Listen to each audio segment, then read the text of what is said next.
years ago, Michael Jackson wrote a song, I'm looking at the man in the mirror, taking a look at myself. Rather than seeing the world as the problem, or myself as the problem, I'm going to look, who am I? How do I take responsibility for my role in this world?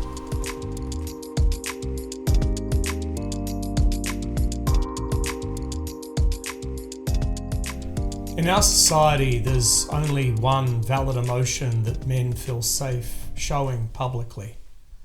And that emotion is anger. And the simple reason is that anger looks strong. All other emotions make a man feel weak, and therefore he fears he's going to be shamed, excluded, be seen not as a man. And so what ends up happening is that all emotions get distorted through this prism where everything looks like a nail and he ends up being a hammer.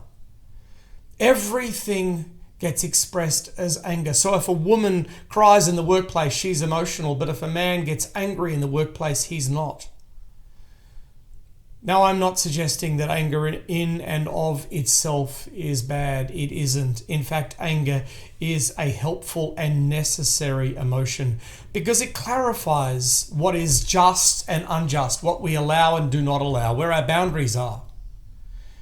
Anger, calmly and clearly held, is a very helpful emotion.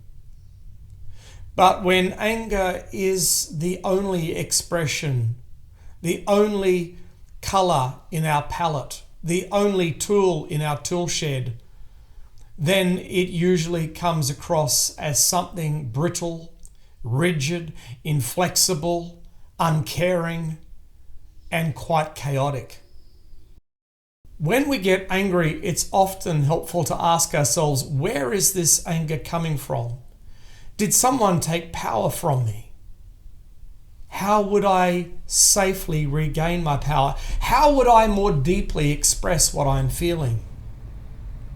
We use the word courage, which usually means somebody is able to do extraordinary things. He's a superhero.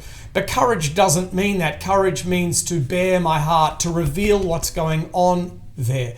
Therefore, to be vulnerable with others safely is usually the most courageous thing we can do as men.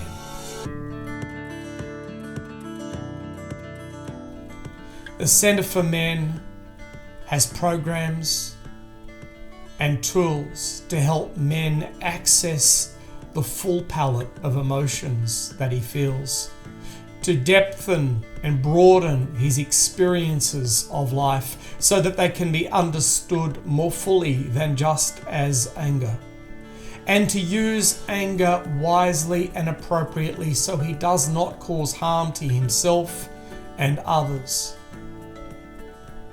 Anger can be a tool for growth, or it can be a weapon for destruction. We need to learn wisdom with this powerful emotion.